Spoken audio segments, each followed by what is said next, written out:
Well, welcome back, guys. Today just be doing a short video on the 1000 horsepower build here.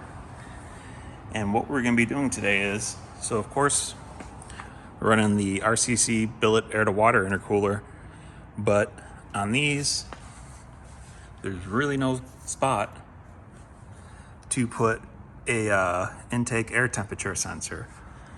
I mean, there is a spot. There's a couple spots really, but if you're not really careful, you're gonna mess it up. So I'm gonna show you something new. Well, it's been around for a while, but something that's not really as known in the bike world. It's more known in the car world. So we're gonna take this off, we're gonna take it apart, and you guys will actually see what's inside one of these beauties. And then we're gonna go ahead and drill some holes in it. So over here on the workbench here, so this is what I got. So of course we're running a max ECU on the bike, and so that allows you to run an aftermarket type air intake temp sensor. The stock ones have a very narrow range and they're not very accurate. This here is your typical, this is a GM style for like an LS engine. They use them on a whole bunch of other different engines, but usually most people when they run standalones, this is the sensor that they're using. It's a good sensor, it does the trick, but there's better things out there. However, this is the one thing. So on the RCC intercooler, turn this around. If you look, so this is the tank before the intercooler. This is the intercooler core itself, and then where the throttle bodies are, that's of course it's post intercooler. So really you don't have much space to put an air intake sensor. So set this upside down. So the only places you really have is here and here if you're gonna run the old GM style. And you can see once you drill it, this is a 3/8 NPT thread.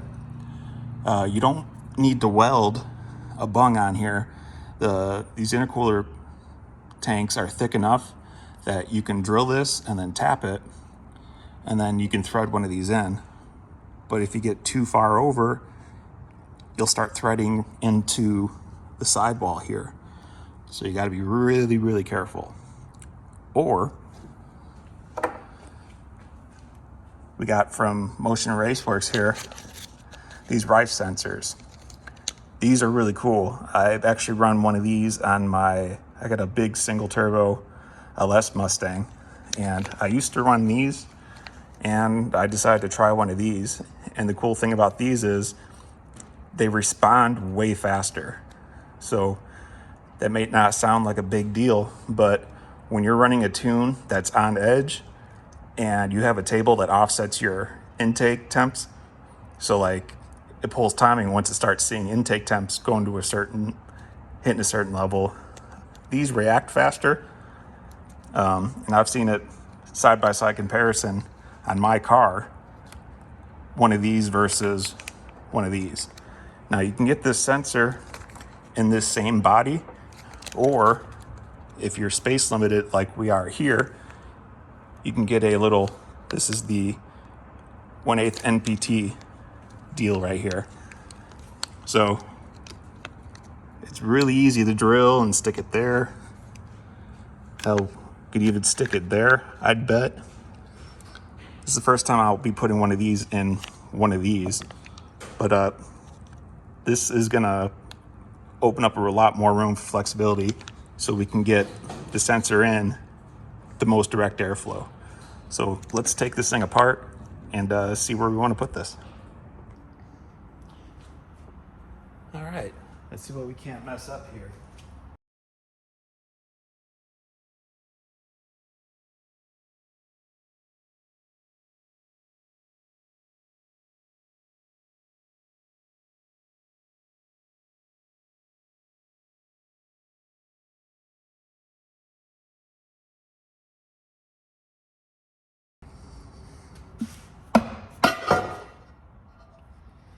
go.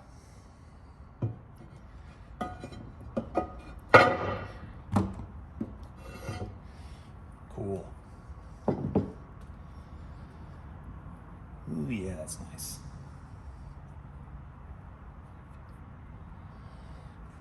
All right.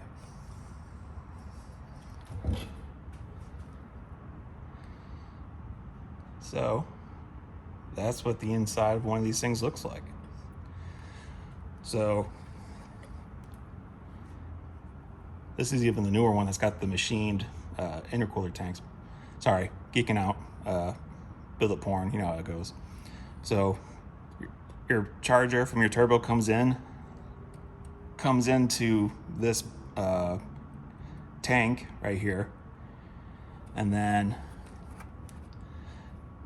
it flows up through the intercooler core out this side, and that was the top side of the box that you saw me take apart. So the air charge comes into here, and then it goes into, it comes up, goes down, and separates into your individual throttle bodies. And then the other part of it is this side's a water tank, and this side's a water tank. So while the air is coming in, you got cool water flowing through. And that's how it's called an air to water. You're using water to cool the air charge. So what we're gonna do is just kind of look around, and I think we're gonna put it right here. It'd be the easiest to drill right there. But because that sensor's so small, I might try to put it right up here. But I don't know, let's see. All right, so I've been looking over this thing, and apparently I can get a lot more trickier with it than I thought I originally was going to. Just to show you guys, so that's the Rife sensor, which Rife is owned by Motion Raceworks, so these are made in America. In comparison to what everybody typically uses, the factory style GM intake air temp sensor. So you can see the size comparison. In fact, the threaded area is smaller than the outer cage here. So what I was originally thinking, well, the usual area is to put it right here, which is that area that I was thinking. Because if we were using this type of sensor, that would be where you want it to go. But like I said, you have to be really careful because you have to take into account. So this part of the billet housing, you can feel it, it's thinner. I don't know how to measure it right there. But this here, let's see if I can show it better. This is about a 1/2 inch thick. So you have to account for a 1/2 inch wall thickness when you're putting these in. So that's why these are a pain in the ass. I've done them, it can be done, but it sucks. Whereas with this guy, we can put it right there. But then I'm thinking, we're not limited to just this spot anymore with the sensor. We can put it in a bunch of different places. And the nice thing about these is they stick up far into the charge tube, or in this case, intercooler, real far.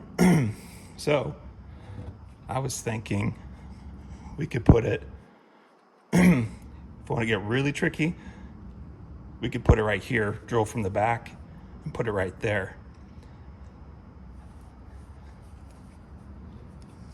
Let's see. Yeah, so it'd go in. Hard to look at the screen to do this, but it'd go in right there. It's got room to do it, but what you got to take into account before you start drilling is, can you get your tap in there and all that stuff between the throttle bodies. We can take the boots off, sorry. And going through right there, we'll pop the sensor out and put it blown right in the way there. You can still get a good reading here, but if you can put it directly in the airflow, it's going to be even more precise. So we do it there, but I'm really thinking play it a little bit more safer, and we'll stick it up right through here, because that would be, we have more room to get in there. Sorry guys, you got more room to get in there, right down there. So I think that's where we're gonna go. I'm gonna take these boots off and kind of assess everything, and I'll get back to you guys in a second. All right, so after a little bit of messing around, like I said, I wanted to put it in this wall right here, but I'm not feeling that adventurous today. But putting it right here, you can see there's that dot right there. That's where I center punched it, and this is a brand new drill bit, so usually I would spot drill it first with a smaller one, but I like to live dangerously sometimes. So go ahead and drill this, and then I'll show you a trick here before you start tapping stuff. So let's go ahead and do this.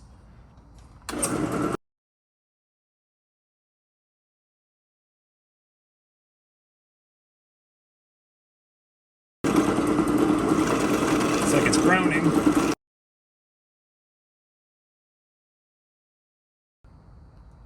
Nice.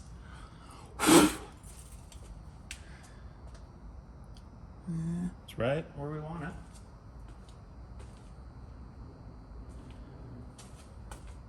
Because I can't contain myself. Oh yeah, that would be nice. I also made sure I put my mock-up set of throttle bodies on here upside down, so I could look and make sure none of the idle air tubes on the throttle bodies or anything were going to hit this. And I got plenty of room with it right there. So a little tip, especially when you're going to tap aluminum, and it's about 1/4 inch thick right there,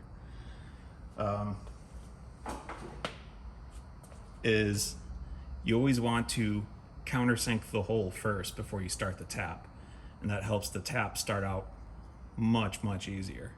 So I'm gonna go ahead and change this out, put a countersink on, and then we'll go back, and then I'll show you what to do with the tap.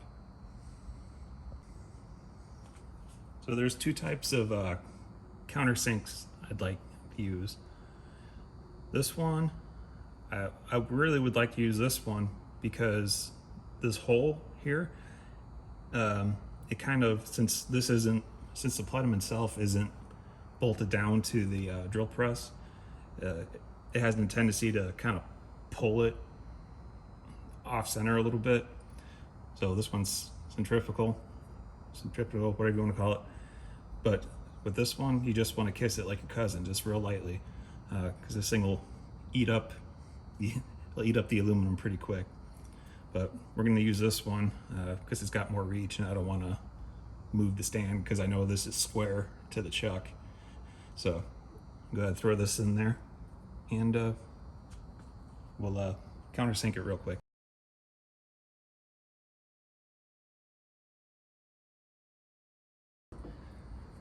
Of course.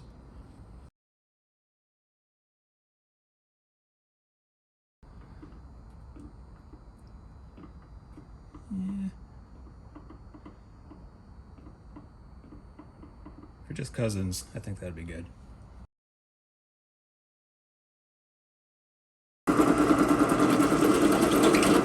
Just a quick little kiss. Like I said, just like your, like your cousin.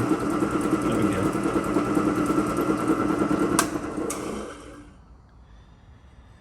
And what that countersink, or well, chamfer really does is it makes it easier for the tip of the tap. See how it falls into the first little spot there? That's how you want it. So we'll put this on, my tap handle, and we'll lower this down, and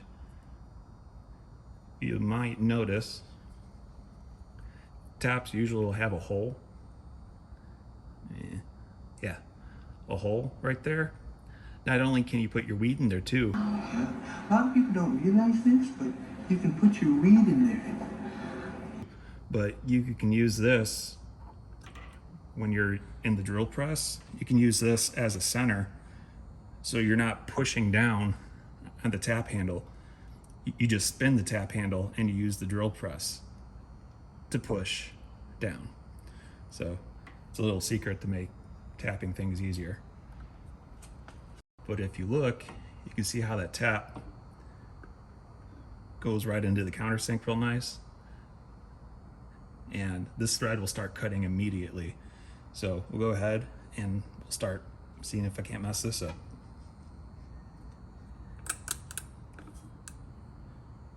Just center this up.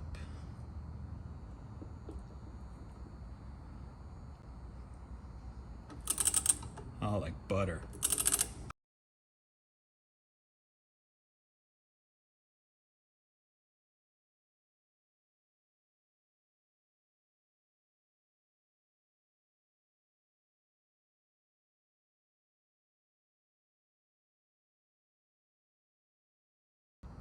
Nice.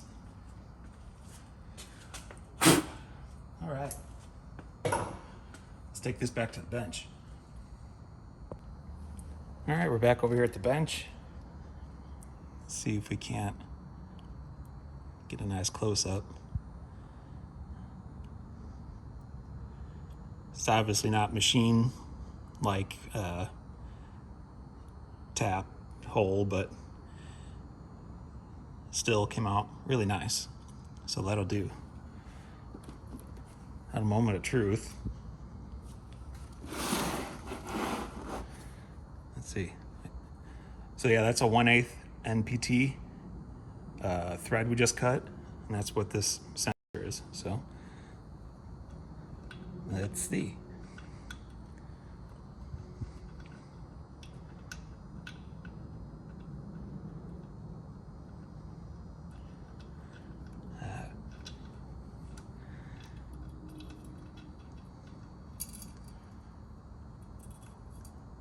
Oh, nice.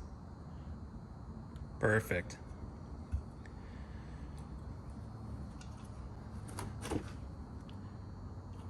Of course, it's gonna mess up the zoom or focus. And nice. That's gonna work really good.